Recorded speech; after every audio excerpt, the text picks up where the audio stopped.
નમસ્તે મિત્રો, આ ખેડૂત માર્કેટ યુટ્યુબ ચેનલમાં તમારું સ્વાગત છે. મિત્રો, અંબાલાલ પટેલ દ્વારા દેશના હવામાન તથા રાજ્યના હવામાનમાં કેટલાક ફેરફારો થવાની આગાહી વ્યક્ત કરવામાં આવી છે.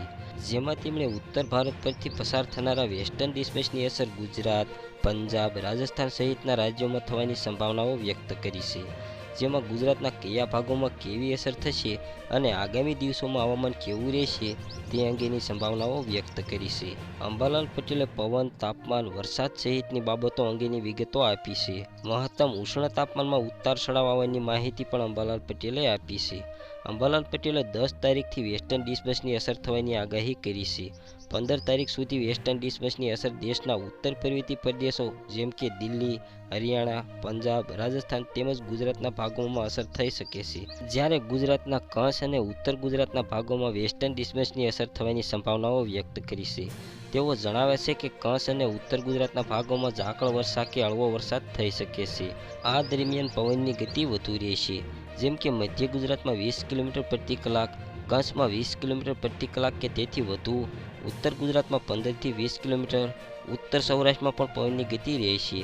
આંચકાનો પવન 30 કિલોમીટર પ્રતિ કલાક કે તેથી ઉપર જવાની શક્યતાઓ છે. જ્યારે તારીખ 18 થી 21 માર્ચ દરમિયાન વધુ એક વેસ્ટર્ન ડિસ્ટર્બન્સ ઉત્તર ભારતના ભાગોમાં આવવાની સંભાવના અંબાલાલ પટેલે વ્યક્ત કરી છે. જેની અસર ઉત્તર ગુજરાત અને મધ્ય ગુજરાતના ભાગોમાં જોવા મળી શકે છે. માર્ચ મહિનામાં બંગાળના ઉપસાગર અને અરબ સાગરમાં હલચલ થવાની પણ શક્યતાઓ અંબાલાલ પટેલે વ્યક્ત કરી છે. અંબાલાલ પટેલ વધુ જણાવે છે કે એપ્રિલ અને મે મહિનામાં બંગાળના ઉપસાગરમાં ભારે હલચલ જોવા મળશે. ચક્રવાત પણ સર્જાઈ શકે છે. આ સાથે અરબ સાગરમાં પણ હલચલ જોવા મળશે. આ સાથે તાપમાનમાં નજીકના દિવસોમાં થનારા ફેરફારોની સંભાવનાઓ પણ તેઓએ વ્યક્ત કરી છે. અંબાલાલ પટેલ કહે છે કે ગુજરાતમાં 10 થી 13 માર્ચ દરમિયાન ગરમીનું પ્રમાણ વધશે, જે પછી મહત્તમ તાપમાનમાં ઘટાડો નોંધાશે. જો કે ફરી 19 થી 22 માર્ચમાં ગરમીનો પારો ચડશે. આ પછી પણ ફરી એકવાર મહત્તમ ઉષ્ણ તાપમાનમાં ઘટાડો નોંધાશે. આમ મહત્તમ ઉષ્ણ તાપમાનમાં વધઘટ થતી રહેશે. નજીકના દિવસોમાં મધ્ય ગુજરાતના ભાગોમાં તાપમાનનો પારો 38 ડિગ્રી સેલ્સિયસ જવાની પણ શક્યતાઓ અંબાલાલ પટેલે વ્યક્ત કરી છે.